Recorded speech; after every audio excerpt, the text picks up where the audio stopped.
In today's video, I'm going to teach you how to handle your customer's balance being negative in QuickBooks Online, also known as a customer credit.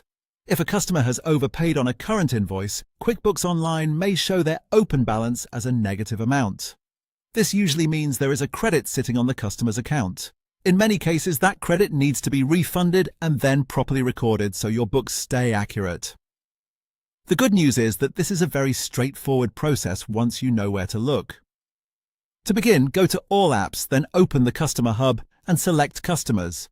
From there, click on the customer's name to open their profile. Once you're inside their profile, look for the Open Balance area. If the customer has overpaid, you'll see that balance showing as a negative amount. That negative figure is your sign that there is money available to refund. Before moving on, it's a good idea to double-check the amount shown there so you refund the exact credit that appears on the account. Accuracy matters here, because even a small difference can leave an incorrect balance behind. Next, to record the refund, click New Transaction at the top left and choose Expense. This is where you'll enter the refund details in QuickBooks Online.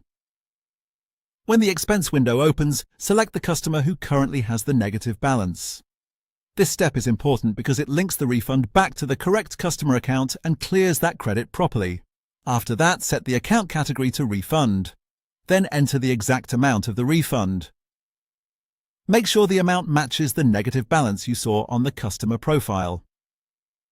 Keeping those amounts identical helps ensure the customer's balance is corrected cleanly and that your records remain consistent.